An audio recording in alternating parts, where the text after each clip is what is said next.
Hey, welcome back to Home Video Hangouts. I'm Cody, and in today's video, we're going to be discussing how to set up your first home theater.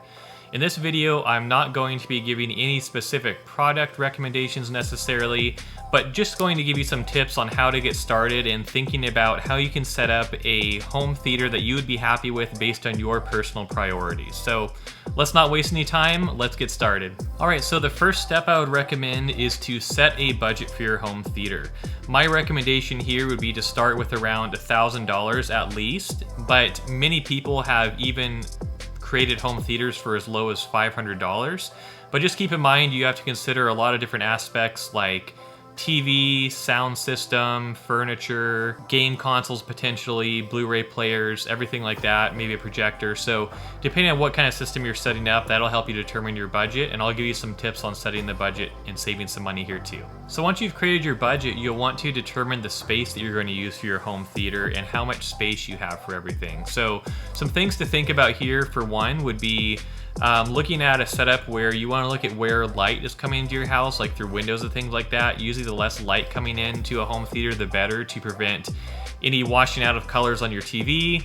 And then in addition to that, you want to see what walls you have available to where you could potentially mount things, like mounting a TV on the wall, mounting speakers on the wall, or in the ceiling even, depending on what you're setting up.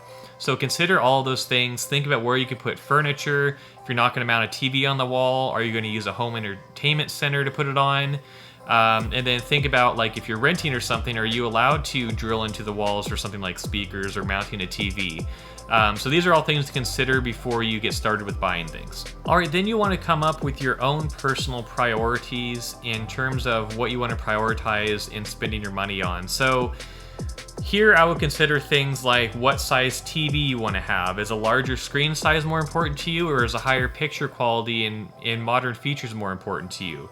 Are you going to only watch streaming services for TV shows and movies, or do you want to buy physical media and have a Blu-ray player or something like that? Also consider, is gaming important to you? Are you going to be using a PC or a video game console in your home theater setup, and do you need to purchase any of those? In addition to that, I would think about, do you have all the furniture that you need? So do you have somewhere to sit, like a couch or something like that? Or do you need to purchase home theater seating? Or do you need to purchase some kind of furniture like an entertainment center to put the TV on if you can't mount it on the wall? Do you need to purchase any additional blinds to cover up windows and kind of darken the room? Think about all of these things as well, and what's the highest priority to you, because there's a lot of different options out there of what you can buy for TVs and sound systems and furniture and everything, but it's important to dial it into what's most important to you. Do you want to have the best sound system possible and take advantage of Dolby Atmos and multiple channels and have it be really loud? Or would you be happy in a small space with just having a modern sound bar? Those are all different things I would recommend considering to make sure you can stay within your budget.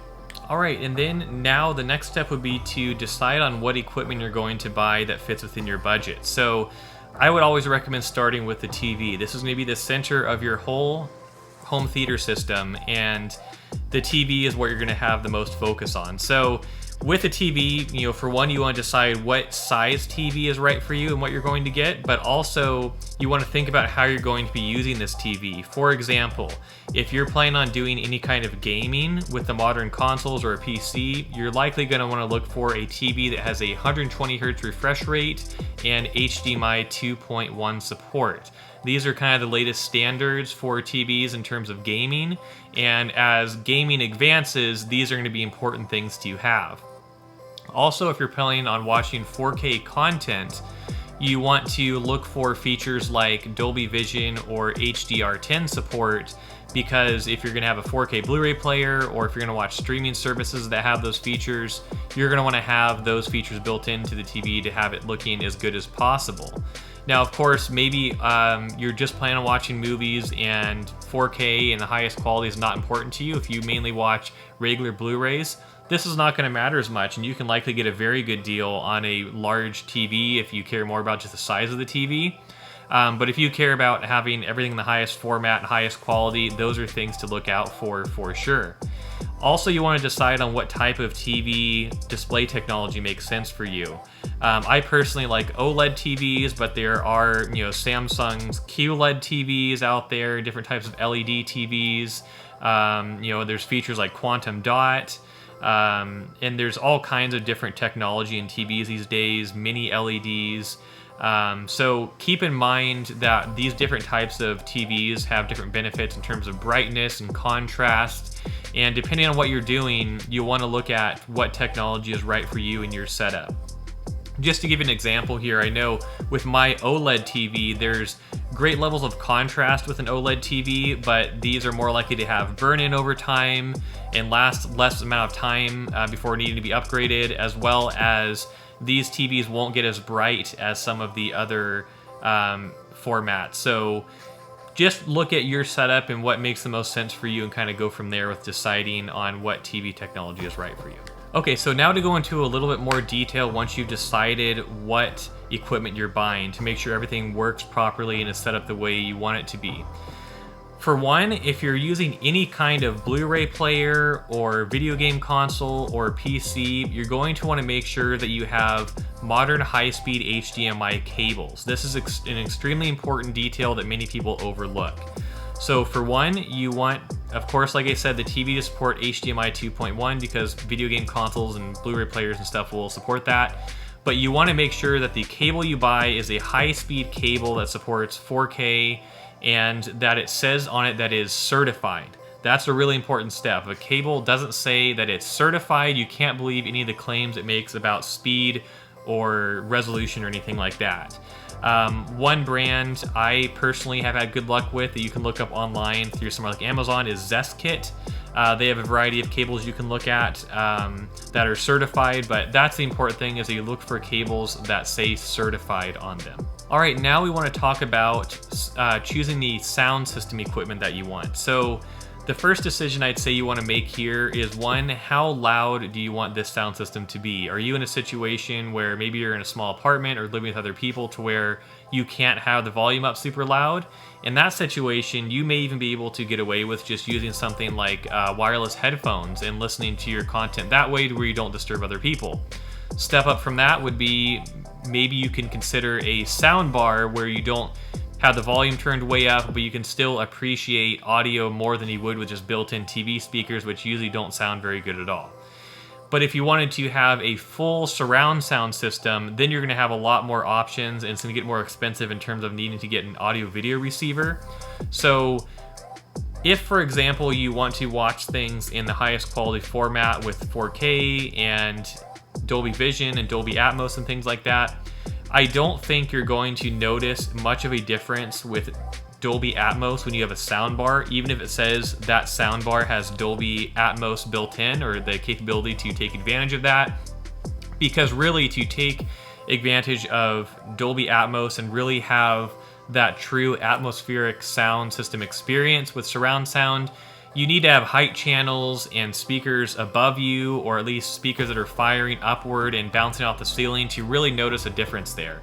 If you just have a sound bar, it's not typically going to provide much of that effect, especially not at lower volumes.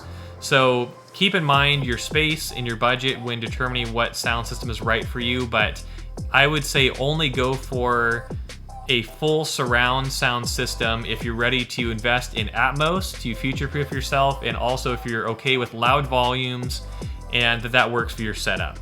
And then one last note on gaming. If you're into gaming, you'll likely already have a console, but if you decide that you want to get a newer console or use a PC with your setup, just again, make sure you have the right equipment for that, the TV that supports the newest technologies, and the right HDMI cables and everything, because the last thing you want to do is purchase new equipment and then have it not work properly. So I'll give you some additional tips on how to prevent that as well. All right, now a discussion on furniture. So this is really up to you. It's a personal preference of what makes sense with your space. I personally love having home theater seats and couches that have features like being heated, having power recline and power headrests, power footrests, and lighted cup holders and tray tables, all those things, but you don't have to have that. Any couch will do, any chairs will do when you're just getting this set up, and you can always upgrade these things over time. But I definitely would recommend having a dedicated entertainment center for your TV if you can't mount it on the wall versus using a random table or something, because entertainment centers are meant to support the weight of a TV and other things you put on them, like a Blu-ray player or something like that, and it keeps things organized. And then another small tip I wanted to mention here is make sure that you have everything strapped down, like your TV, anything you wouldn't want falling. It's a great idea to get like earthquake straps to kind of attach those to the wall. Even if you're in a place where you don't necessarily have earthquakes, it's still a good idea to have these so they don't get knocked over by accident somehow. All right, then I wanted to just give a couple tips on how to save some money when purchasing your equipment. For one, I like purchasing all of my home theater equipment from a wholesale club like Costco or Sam's Club. Reason being is that with these places, they typically have a good competitive price on things like TVs and sound systems, but also they have incredible return policies. I know, like for example, with Costco, you can buy a sound bar or sound system or receiver through them and return them years in the future if you're not happy with them. Now, it's not exactly the same with TVs. TVs, I believe they have a much shorter return policy, something like 30 or 90 days. But it's still a great place to buy these things because a lot of times they offer good delivery services and good customer service and good return policies and good prices. But in addition to that, buying used is not a problem for a lot of these things either. For example, you want just a basic Blu-ray player. I found regular Blu-ray players that work well for as cheap as $10 at places like Goodwill or other thrift stores. And if you wanted a good deal on a video game console or physical media or used TV even, I'd look at places like Craigslist and Facebook Marketplace. You can get some great deals on places like that when people are moving or just can't afford to have these things anymore. And so you have to kind of decide what you're most comfortable with in terms of buying new or used and doing those things. But you can really save some money on setting up your home theater if you buy some of these things used, and there's nothing wrong with doing that. It's also not a bad idea to wait until some sales happen. Like if you can wait until around Black Friday to buy a lot of this stuff, many places will have all these things discounted, whether it's Best Buy or Amazon or Costco or Sam's Club. All those places will offer big discounts on TVs and home theater equipment around Black Friday. So make sure you remember that when you're shopping for all this. So in conclusion, it's important to put a lot of time and thought into planning your home theater and deciding what you're going to buy. And this should be a fun process, not a stressful process. That's why I started this whole thing with mentioning the importance of a budget and doing some planning. And of course, make sure that you involve anyone else in your household in these decisions, because it should be something that your whole family can enjoy together on movie nights. And so I hope you found this helpful, but let me know in the comments below if you have any further questions about setting up a home theater for yourself or how I set up my home theater.